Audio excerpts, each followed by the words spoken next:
Marcos capítulo 2.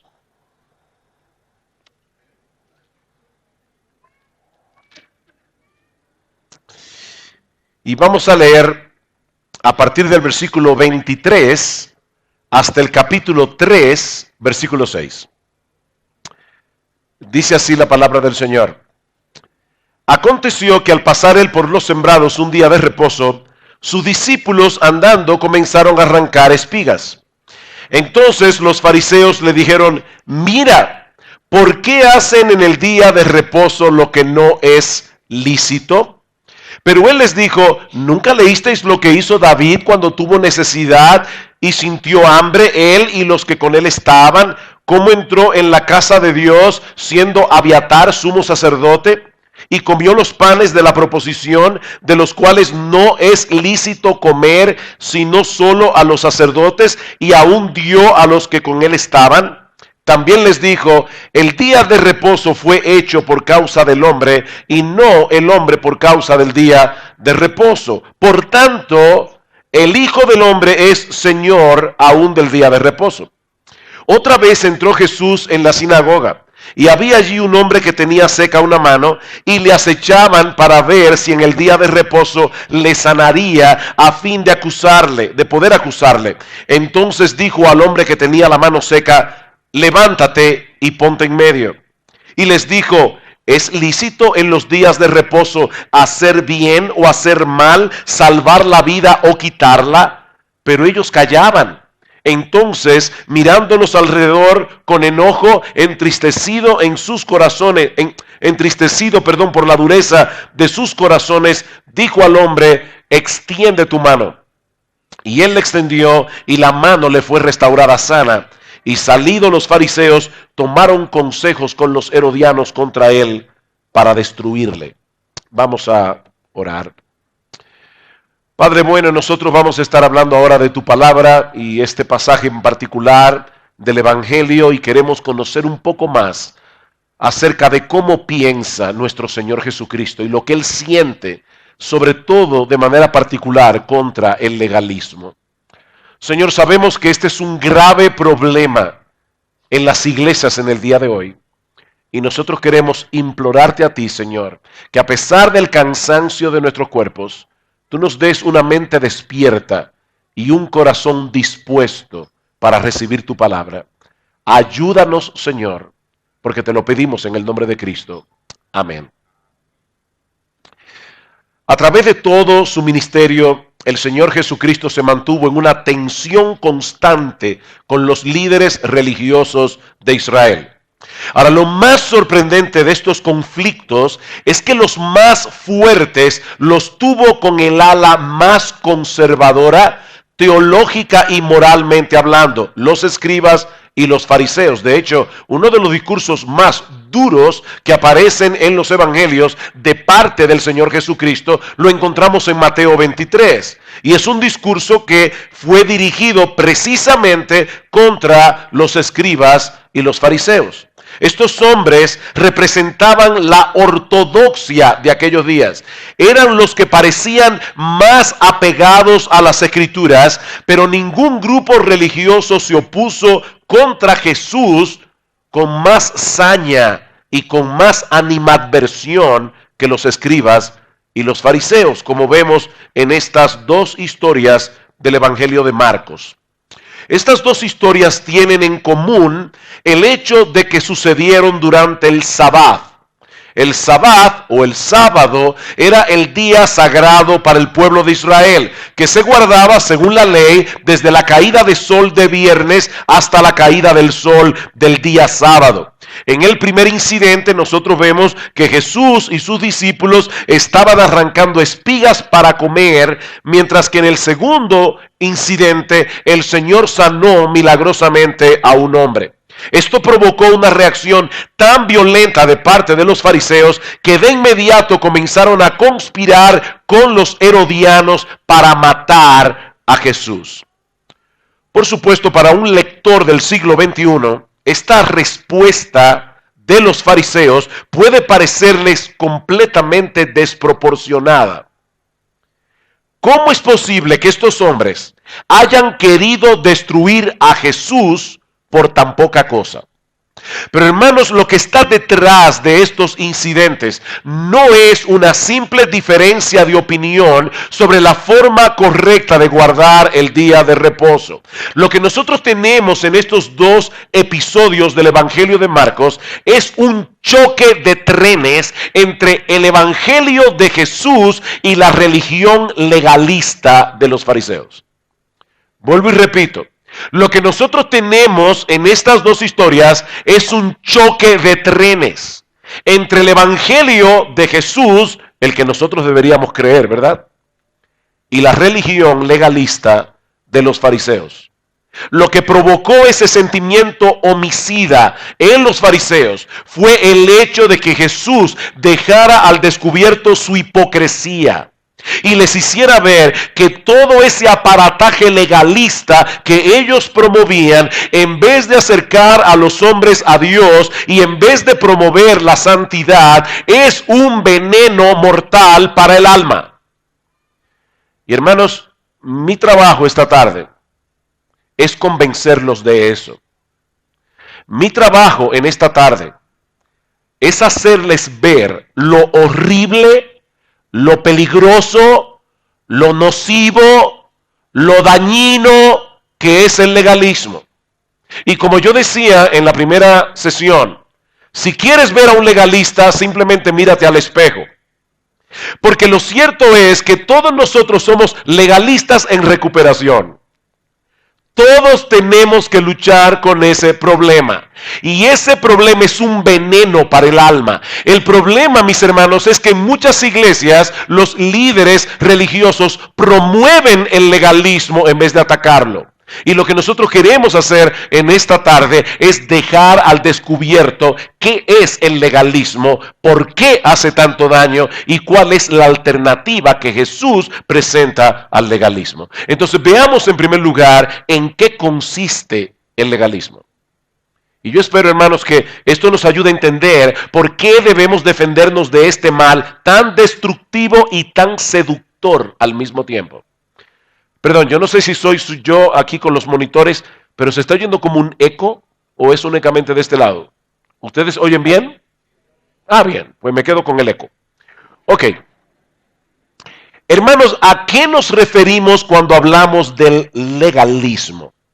Bueno, de la manera más simple posible, nosotros podemos decir que el legalismo consiste en ganar el favor de Dios, en tratar de ganar el favor de Dios a través de nuestra obediencia a un conjunto de leyes y normas.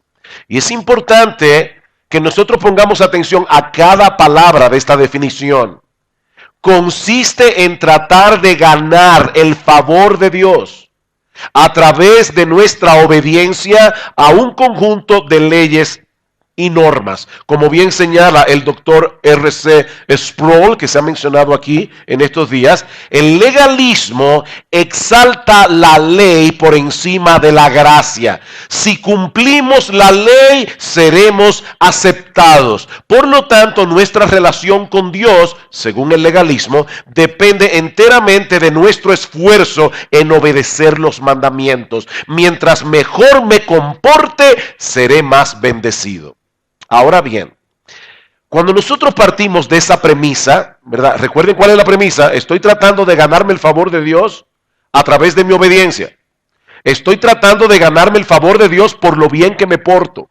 Cuando yo parto de esa premisa, usualmente van a ocurrir tres cosas. En primer lugar, la primera es que tarde o temprano vamos a comenzar a añadir algunas reglas que no están en la Biblia. Porque nosotros queremos estar seguros de que estamos haciendo exactamente lo que tenemos que hacer, de que estamos pulsando los botones correctos para mover el corazón de Dios. Entonces yo voy a comenzar a añadirle reglas a la Biblia. Por ejemplo, la Biblia dice claramente que las mujeres deben vestirse con pudor y deben vestirse con modestia. Eso está claro en la Biblia. Tratar de una mujer de vestirse con modestia, eso no es legalismo, eso es santidad. Ahora, cuando nosotros comenzamos a poner reglas y normas, añadirle reglas que no están en la Biblia para que las mujeres puedan cumplir la norma de vivir con modestia, entonces estamos añadiéndoles a la Biblia reglas que no están allí. Y ahí comienza el problema.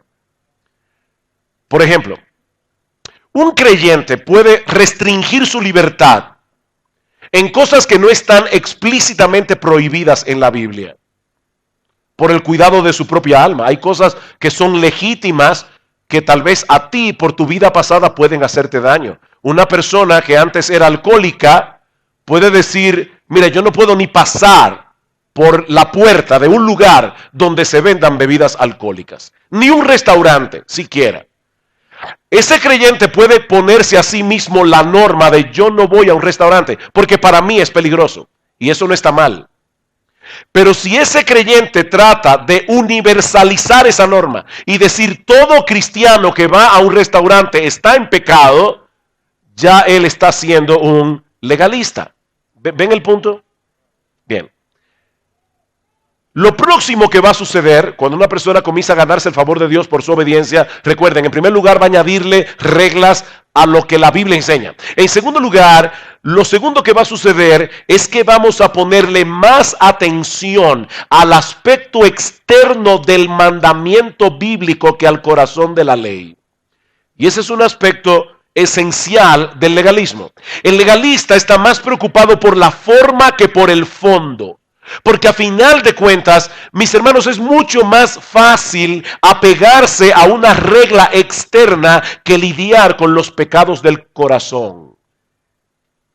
Por eso el Señor Jesucristo en ese sermón tan duro de Mateo 23 les decía, ay de vosotros escribas y fariseos hipócritas, porque diezmáis la menta y el eneldo y el comino y dejáis lo más importante de la ley, la justicia, la misericordia y la fe. Eso es como la hermana que dice, yo no uso pantalones porque yo debo ser modesta, pero es una chismosa. Ella está cuidándose del aspecto externo del mandamiento, pero no está guardando su corazón. Tal vez es una envidiosa de primera clase, pero ella no puede ver que ponerse un pantalón es menos pecaminoso, probablemente si es un pantalón holgado, que ser una chismosa o ser una envidiosa.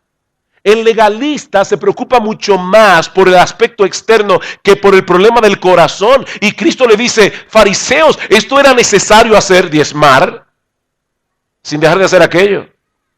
Guías ciegos, les dice, que coláis el mosquito y se tragan un camello. Yo me imagino a las personas, cuando oyeron ese discurso, tienen que haber hecho algo como esto. Tienen que haberse reído de los fariseos. Porque ¿saben lo que hacían los fariseos? Como la ley decía que había que tener cuidado con tragarse ciertos insectos porque eran inmundos, cuando ellos tomaban vino, el vino se hacía en un lagar que se pisaba con los pies y puede ser que haya caído alguno de estos insectos en el lagar. Entonces ellos se tomaban el vino con los dientes cerrados para que el insecto se quedara filtrado aquí entre los dientes y poder escupirlos. Eso es lo que Cristo está diciendo. Ustedes cuelan un mosquito, pero se tragan un camello. Estos hombres le añadieron un conjunto de reglas a la ley de Dios. Pero ahora escuchen, no para amplificar la ley, sino para hacerla más manejable. Las personas que le añaden reglas a la Biblia no lo hacen para ampliar la ley. Lo hacen para hacer la ley más manejable, porque es mucho más fácil apegarse a un conjunto de reglas externas, como el diezmo, por ejemplo, que obedecer la intención de la ley.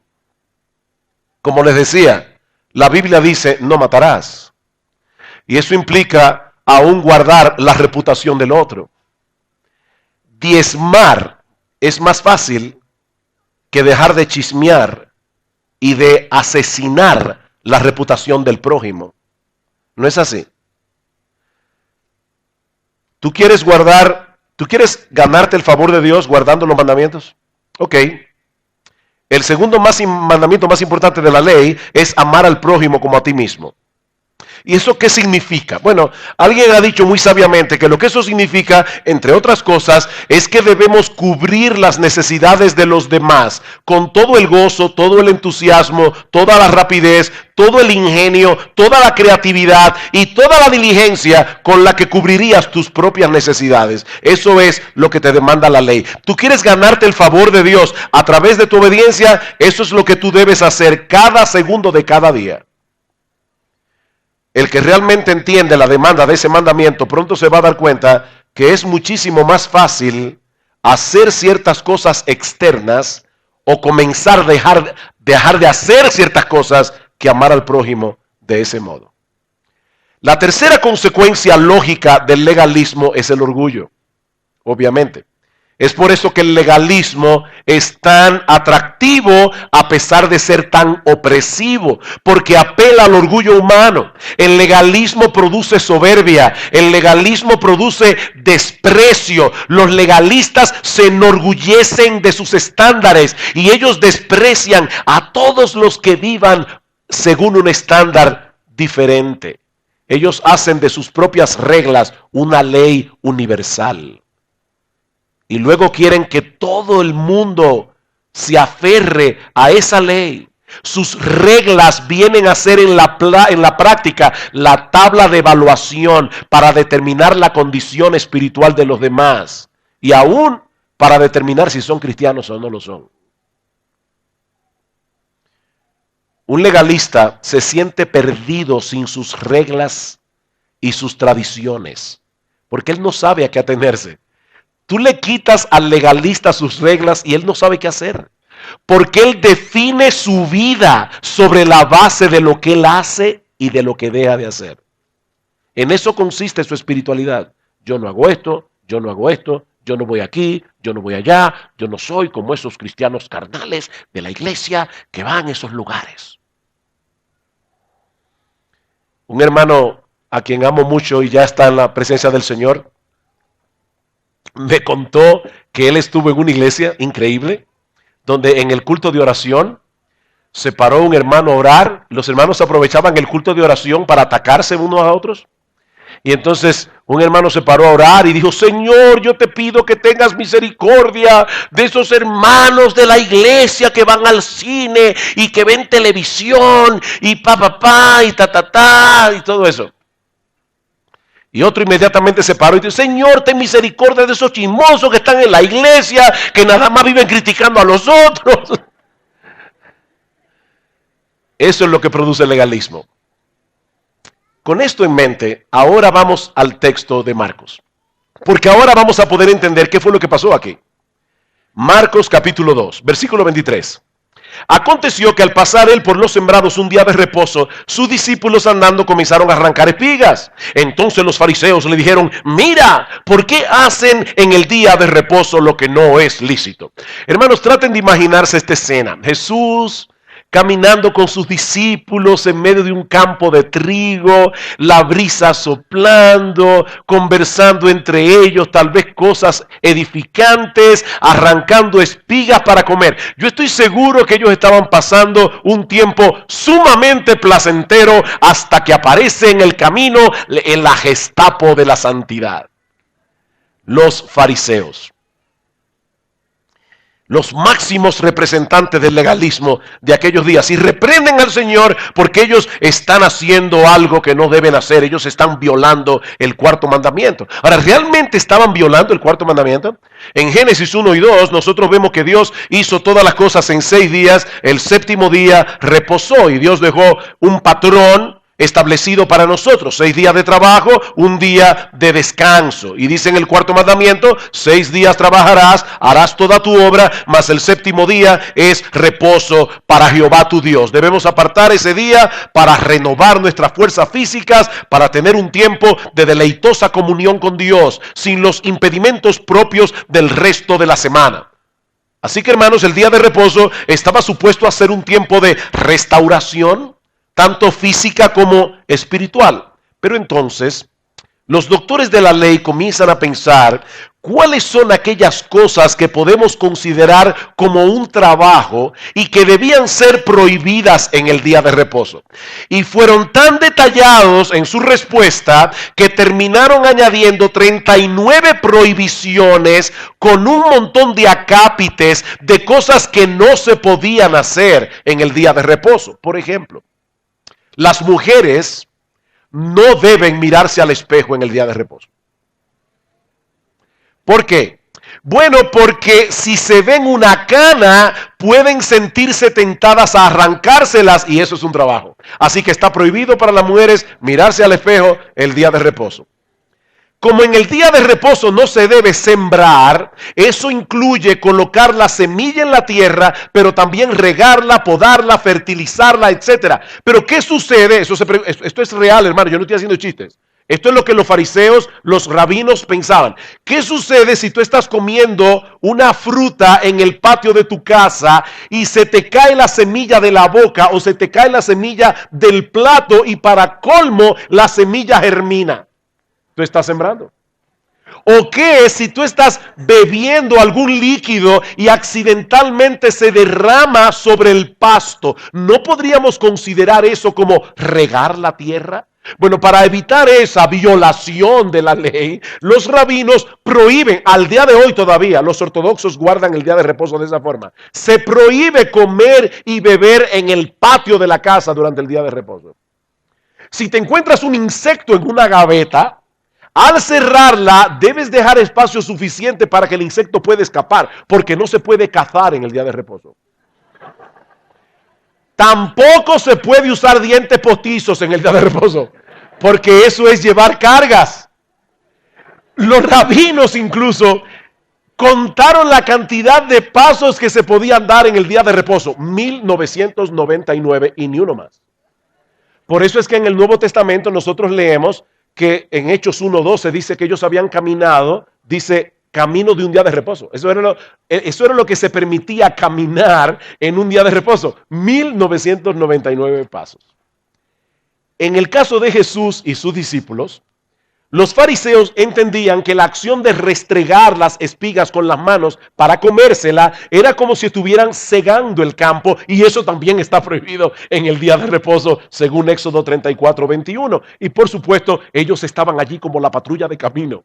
¿Ustedes han visto esos policías que se esconden con un radar para ver quién viola la velocidad? Así estaban los fariseos, esperando que Jesús apareciera en el camino para señalarle su pecado. De hecho, en el versículo 24, esa frase que aparece, esa palabra mira, esa palabra griega significa ajá. Eso es lo que significa el texto. Ah, te atrapé. Ellos estaban allí como la patrulla de caminos esperando que Jesús violara el día de reposo. En la mente de los fariseos, era mejor que Jesús y los discípulos pasaran hambre y no que violaran esa regla. ¿Ven cuál es el problema del legalismo, hermanos? Las reglas son más importantes que las personas. Las reglas están por encima del bienestar de las personas. ¿Cómo enfrentó Jesús esta acusación? Y esta es la parte más importante de este pasaje, porque no solo vamos a ver a Jesús reaccionando contra el legalismo y descubriendo la verdadera cara del legalismo, sino también presentando una alternativa completamente diferente. Versículo 25. Y eso nos lleva al segundo encabezado. Ya vimos que es el legalismo. Veamos ahora la respuesta de Jesús al problema del legalismo. Versículo 25. Pero él les dijo: ¿nunca leísteis lo que hizo David cuando tuvo necesidad y sintió hambre, él y los que con él estaban? Y cómo entró en la casa de Dios, siendo Abiatar sumo sacerdote, y comió los panes de la proposición, de los cuales no es lícito comer, sino a los sacerdotes, y aún dio a los que con él estaban. ¿Nunca leísteis lo que hizo David?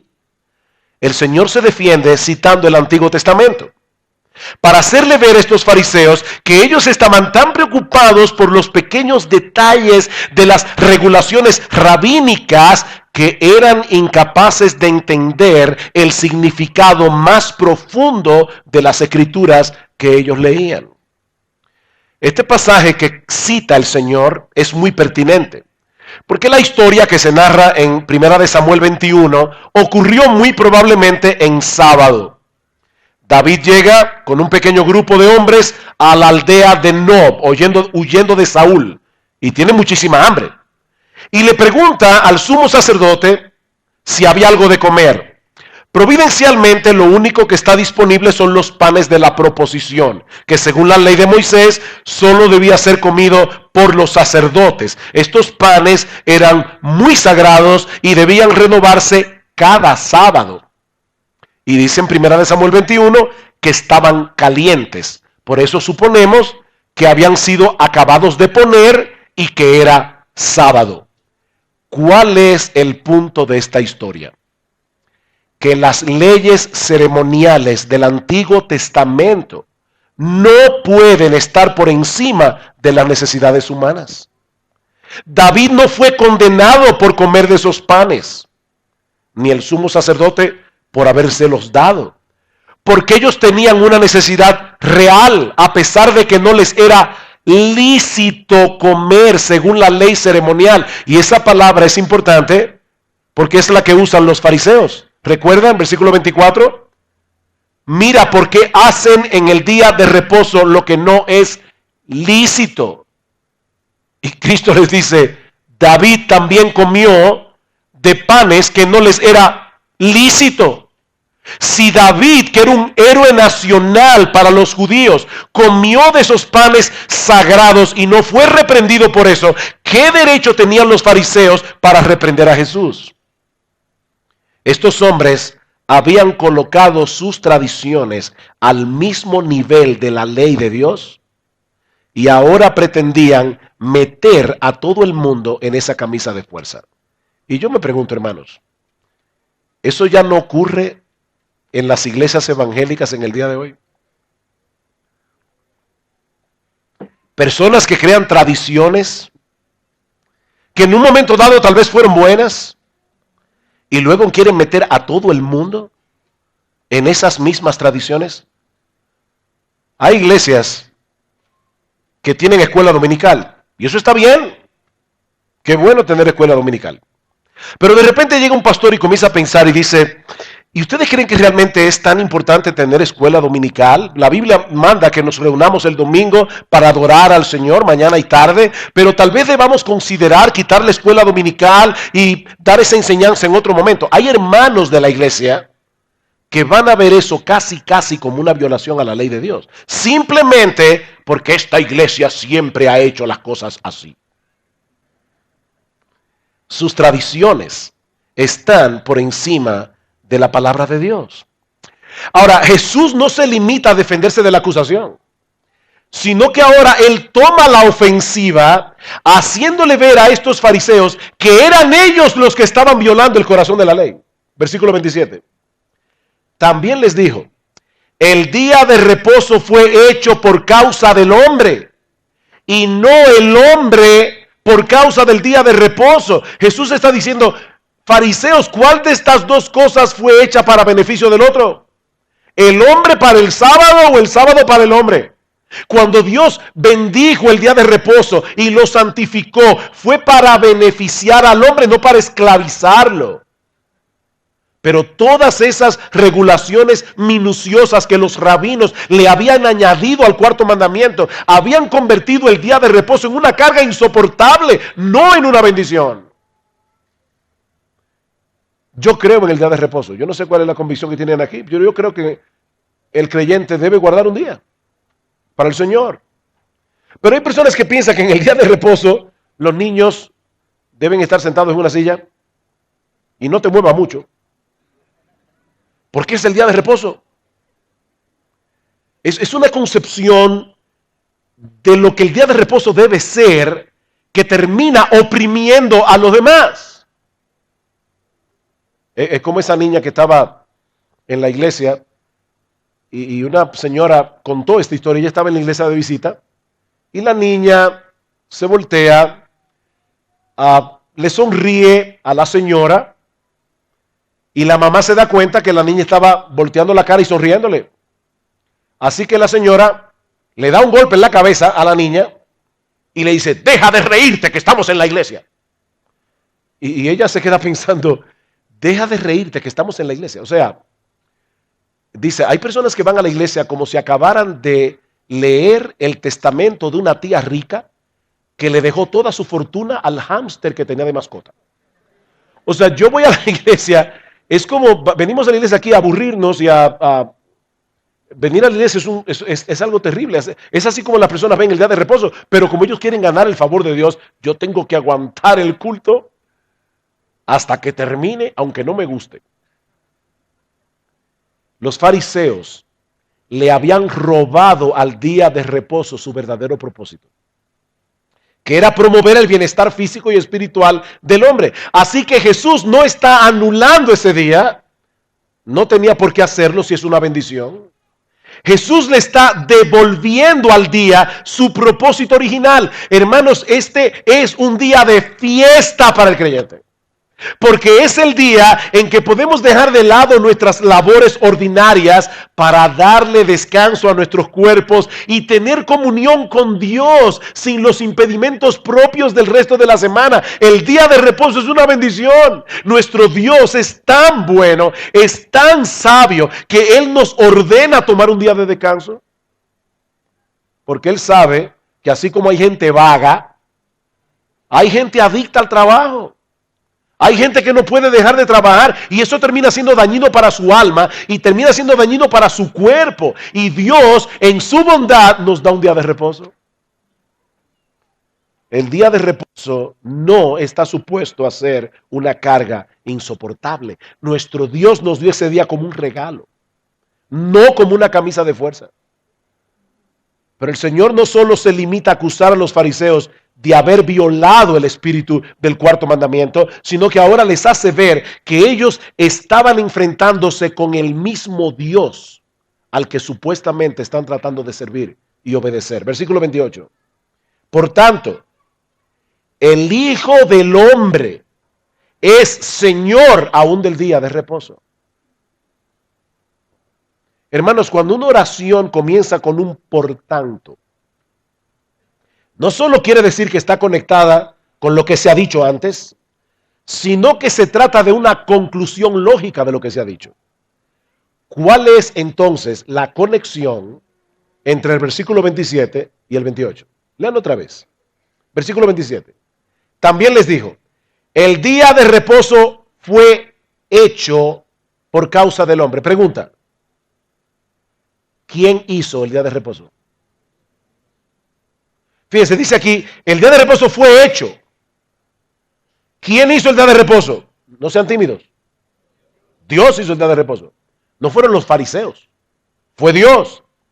Y ahora Cristo dice, por tanto, el Hijo del Hombre, es decir, yo, Jesús, es Señor del día de reposo. ¿Sabe lo que le está diciendo? Ya que el día de reposo fue creado por Dios y yo soy Dios encarnado, el día de reposo lo creé yo y ustedes me están tratando de enseñar a mí cuál es la mejor manera de guardarlo. Yo soy Señor del día de reposo. Los fariseos no podían saber mejor que Jesús lo que era lícito o ilícito hacer en ese día o en cualquier otro día, porque Él es la autoridad suprema del universo. Él es nuestro creador y es nuestro legislador. Así que la alternativa al legalismo no es deshacerse de la ley moral de Dios. La alternativa al legalismo es someterse a la autoridad de Jesús. ¿Oyeron eso, hermanos? No es deshacerse de la ley moral, es someterse a la autoridad de Jesús. Es rendirse ante Él como Señor de nuestras vidas. Un Señor que usa su autoridad, incluyendo el hecho de darnos su ley moral, para hacernos bien, no para amargarnos la vida. ¿Saben cómo muchas personas se imaginan a Dios? Yo he usado esta frase antes en la iglesia. Dios es como una especie de matagozo cósmico. O sea, Dios está en los cielos mirando en la tierra a ver quién se está divirtiendo demasiado para desgraciarle la vida y para prohibirle hacer lo que lo está divirtiendo tanto. Entonces ellos ven a Dios mirando y dicen, como que le gusta mucho eso. Prohibido. Y aquí, prohibido. No, hermanos, ese no es nuestro Dios. Nuestro Dios es un padre amante que entra en la cocina y ve a su niño de 5 años jugando con un cuchillo bien afilado con el que puede hacerse daño. Y entonces ese padre amante y sabio le pone restricciones a su hijo para que no se haga daño. Nuestro Dios no es un matagozo cósmico. Nuestro Dios es un padre bueno. Un padre tan bueno que, como hemos visto en estas conferencias, para redimirnos de nuestros pecados, para salvarnos y llevarnos a vivir con Él, envió a su propio hijo a morir en una cruz por nuestros pecados. Imagínate a 2 personas tratando de guardar el día de reposo. Uno, porque quiere convencer a Dios que lo bendiga. Ese es el legalista.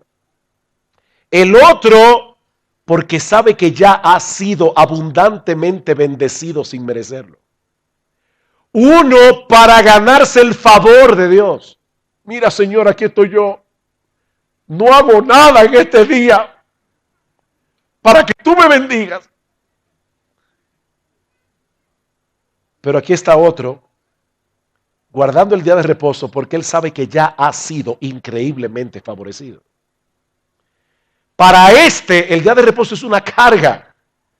Para este otro, será una fiesta. Será una celebración. Así que los fariseos tenían 2 alternativas aquí.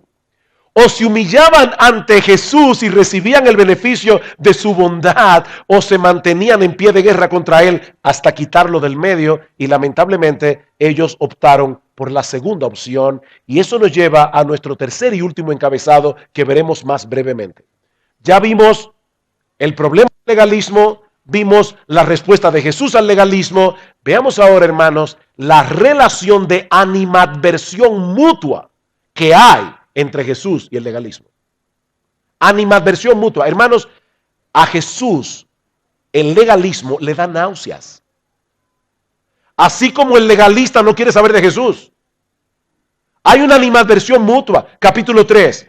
Otra vez entró Jesús en la sinagoga, por supuesto un sábado.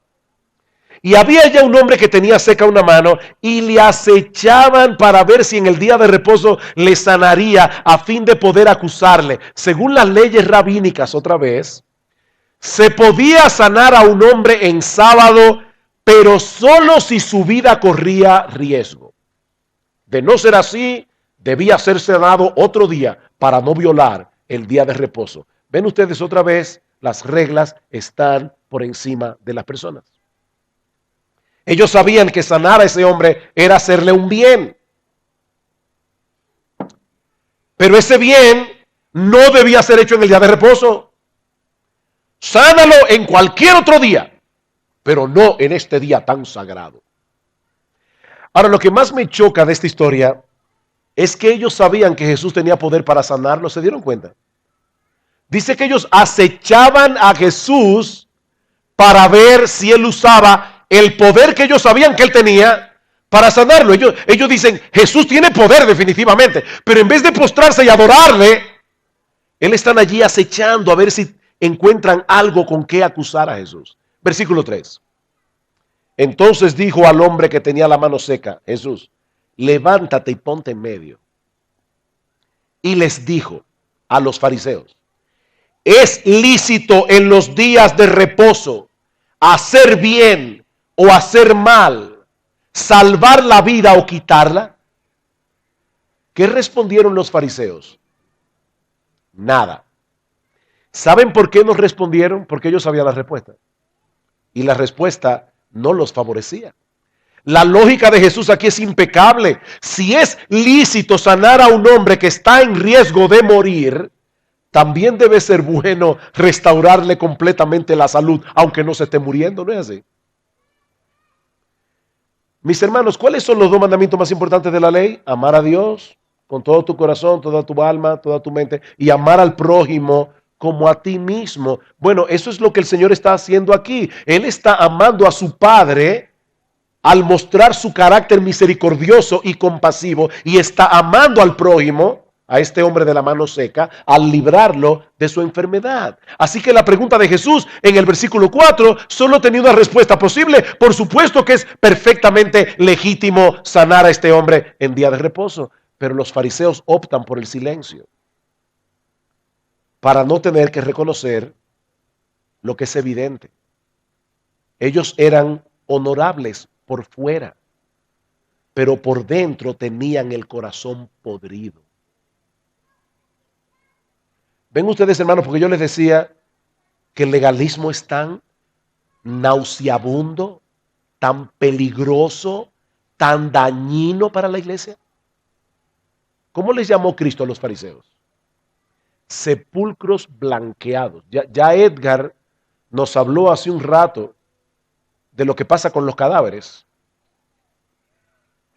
No es nada agradable. De paso, déjame decirte algo. Para todos aquellos que se están cuidando la figura y que se cuidan mucho, todos nosotros somos gusanos con 3 días de diferencia.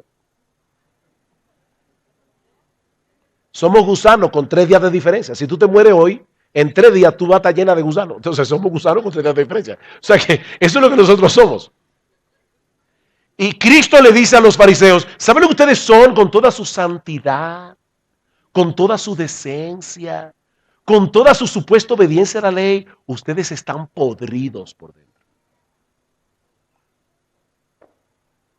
Y eso es precisamente lo que llenó de enojo y de tristeza el corazón del Señor. Cuando yo les decía a ustedes que Jesús abomina el legalismo, yo no estaba sacando del texto algo que no está ahí. Versículo 5. Entonces, mirándolos alrededor con enojo, entristecido por la dureza de sus corazones, Jesús le dijo al hombre, extiende tu mano. Y él le extendió y la mano le fue restaurada sana. ¿Saben qué, hermanos? Jesús nunca se enojó con los publicanos. Jesús nunca se enojó con las rameras. Jesús nunca se enojó con los pecadores. Pero sintió una gran indignación y una profunda tristeza por la condición de estos soberbios y orgullosos legalistas que se justificaban a sí mismos y que se creían mejores que los demás.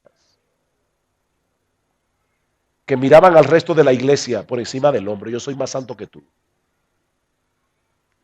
Qué triste, hermanos, que eso se vea en iglesias evangélicas, donde todos decimos ser pecadores salvados por gracia. ¿Por qué miramos a los demás por encima del hombro, como si nosotros fuéramos superiores? ¿Saben por qué el Señor se enojó con estos hombres? Porque ellos eran los líderes religiosos del pueblo y con su legalismo ellos estaban alejando a los hombres de Dios y no estaban promoviendo la verdadera santidad. Queridos hermanos, la razón por la que nosotros debemos oponernos al legalismo con todas las fuerzas de nuestro corazón no es primariamente para defender nuestra libertad cristiana o para defender nuestros propios derechos. La razón por la que debemos oponernos al legalismo es para promover la verdadera santidad. La Biblia dice claramente que los cristianos deben ser santos porque nuestro Dios es santo, pero el legalismo no produce eso. El legalismo se convierte en un estorbo porque no nos mueve a conformar, porque nos mueve, a conformarnos a un conjunto de reglas externas que no producen un cambio real y permanente en el corazón.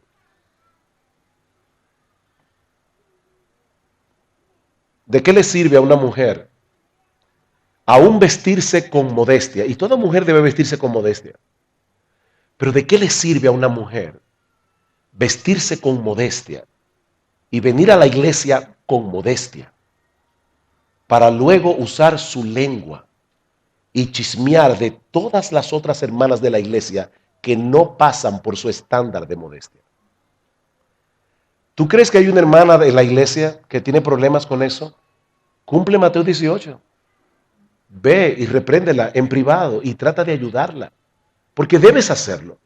Nosotros debemos promover la modestia en la iglesia. Eso es una plaga en las iglesias en el día de hoy. Las mujeres que van vestidas inmodestamente. Pero déjame hacerte una pregunta. ¿Qué es lo que está en tu corazón que te mueve a vestirte modestamente. Porque si lo que está en tu corazón es que tú quieres que la gente hable bien de ti, que la gente en la iglesia diga, ajá, pero mira fulana, esa sí que es una mujer de Dios. Entonces tu modestia no es otra cosa que legalismo, porque tú no estás haciendo eso para agradar a Dios, tú no estás haciendo eso para tener la sonrisa de Jesús, tú no estás haciendo eso por la gloria de su bendito nombre. Y aquí la motivación es lo que cuenta, no es lo que haces, es por qué lo haces. Si nosotros debemos obedecer a Dios, nosotros debemos predicar el evangelio, nosotros debemos vivir en santidad. Pero hermanos, ¿por qué? ¿Por qué debemos vivir en santidad? ¿Por qué debemos tratar de agradar a Dios? Porque nosotros queremos buscar su gloria, no la nuestra. Nosotros tratamos de criar bien a nuestros hijos, pero no para que nuestros hijos sean nuestro departamento de publicidad. Hay padres que tienen a sus hijos como trofeos. Y precisamente por eso, cuando uno de sus hijos se descarría, eso es terrible para esos padres, porque se le destruyó el departamento de publicidad. Ya la gente no puede decir que es un buen padre, y la identidad de esa persona, yo lo que quiero es que la gente me mire y pueda decir, wow, qué buen padre. Él no es como aquel otro que deja que su hijo haga lo que quiera. No, este tiene reglas en su casa. ¿Es por esa razón que tú estás tratando de criar a tus hijos en el temor de Dios? Porque eso es legalismo. La razón por la que nosotros debemos tratar de criar bien a nuestros hijos es para la gloria de Dios. No es para nuestra gloria. No es para llamar la atención sobre nosotros mismos. Hermanos, la verdadera santidad proviene de un corazón que ha sido transformado por el poder del evangelio del que hemos estado hablando aquí. De un corazón que continúa viviendo a la luz del evangelio, como vamos a ver en mi próxima conferencia, en la próxima conferencia. Nosotros somos salvos por gracia, somos aceptados por gracia, somos bendecidos por gracia y ahora somos llamados a vivir a la altura de lo que somos, amparados diariamente en el poder de esa gracia. Y cuando tú vives amparado en el poder de esa gracia, cuando tú logras obedecer a Dios, ¿sabes quién se lleva toda la gloria? Él se la lleva, no tú. Hay personas que convierten la gracia en libertinaje, pero eso no es solamente pervertir la gracia, eso es renunciar a la gracia. Porque Cristo vino a redimirnos de la esclavitud del pecado, ¿para qué? Para que podamos tener la libertad de hacer lo que Él quiere que nosotros hagamos. La gracia de Dios se ha manifestado a todos los hombres, Tito capítulo 2, versículo 11, para enseñarnos que renunciando a la impiedad y a los deseos mundanos, vivamos en este siglo sobria, justa y piadosamente, aguardando la esperanza bienaventurada y la manifestación gloriosa de nuestro gran Dios y Salvador Jesucristo. La gracia de Dios nos enseña eso, la verdadera gracia. De manera, hermanos, que lo que se opone al legalismo no es la mundanalidad. Lo que se opone al legalismo es someternos con gozo al señorío de Jesucristo. ¿Cómo termina esta historia? Versículo 6. Salidos los fariseos, tomaron consejo con los herodianos contra él para destruirlo. Wow. Los fariseos se indignan tanto porque Jesús violó el día de reposo, que ellos ahora no tienen ningún problema en planificar un asesinato en ese día. ¿Ustedes se dan cuenta del problema del legalismo? O sea, Jesús sana a un hombre, violó el día de reposo. Entonces, como violó el día de reposo, ahora vamos a planificar un asesinato en el día de reposo. Y lo más increíble, confabulado con los herodianos. ¿Quiénes eran los herodianos? Aquellos que apoyaban fervientemente el gobierno de Herodes, uno de los reyes más corruptos que hubo en la nación de Israel en toda su historia. Herodes trató de corromper con el poder de Roma la cultura judía, implantar la cultura grecorromana en Israel. Así que los fariseos representaban los valores tradicionales de Israel, los herodianos representaban el ala más pagana y más liberal de Israel, pero aquí los vemos amiguitos confabulando juntos para matar a Jesús. ¿Saben por qué? Porque Jesús era una amenaza para los dos grupos. Jesús era una amenaza para los legalistas y era una amenaza para los mundanos. Los herodianos no veían a Jesús como de su lado. No, ellos también querían matarlo. Es obvio que si Jesús es el Señor de nuestras vidas, no podemos amoldarnos al espíritu de la época. No podemos amoldarnos a los valores de este mundo como pretendían los herodianos. Al final de cuentas, el legalismo y la mundanalidad tienen el mismo problema. Ambos son un estorbo para la salvación del incrédulo y la santificación del creyente. Ambos son un peligro para la iglesia. Un peligro del que solo podremos librarnos aplicándonos el evangelio. Autopredicándonos, como decía Sergio esta mañana. Mis hermanos, no queremos tener una iglesia llena de fariseos, pero tampoco queremos tener una iglesia llena de herodianos. Es que estas no son las únicas dos alternativas. Porque hay personas que dicen, están atacando el legalismo, debe ser que ese pastor es un mundano. Es que hay otra alternativa.